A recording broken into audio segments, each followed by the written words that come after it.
So current through the wire CD కనుక్కోమన్నారండి. ఇక్కడ battery నుంచి ఐ కరెంట్ వస్తుంది అనుకుందాం.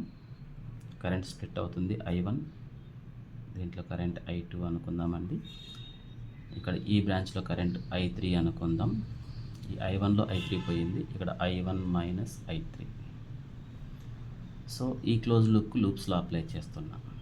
ఇక్కడ drop in potential I into R1 I1 plus ఇక్కడ నుంచి ఇక్కడికి 2I1 minus 2I3 equals to 50. So 3I1 minus 2I3 equals to 50. ఇది ఈక్వేషన్ నెంబర్ 1 అనుకున్నాం. నా ఈ క్లోజ్ లూప్ తీసుకుంటే ఇక్కడ drop in potential 3I2,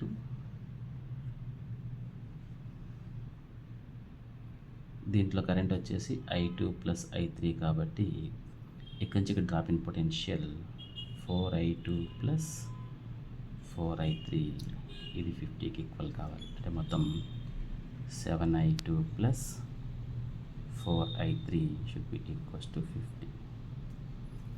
equation number 2. నా ఇక్కడికి వద్దామండి. ఇక్కడ I1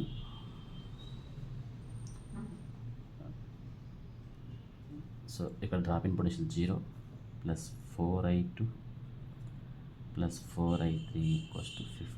ఇది ఈక్వేషన్ నెంబర్ 3.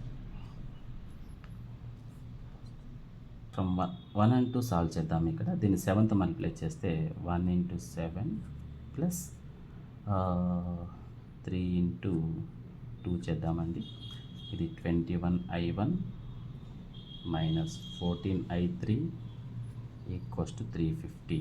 అలానే ఇది 21I2 plus 12I3 equals to 150. ఇది సాల్వ్ చేసేస్తే 21 into I1 plus I2 is nothing but I minus 2I3 equals to 500. Equation number 4. 1 plus 3 solve చేద్దామండి, add చేద్దాం. 1 plus 3 యాడ్ చేస్తే ఏమొస్తుంది? 3I1 plus I1, 4I1 plus 4I2 plus 2I3 equals to 100. Equation number 5.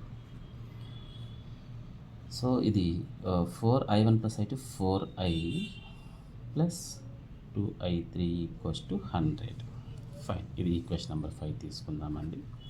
So ఇక్కడ ఈ రెండు equation solve చేశామంటే, ఓకేనా, solve చేయడం అంటే either you can add these to directly.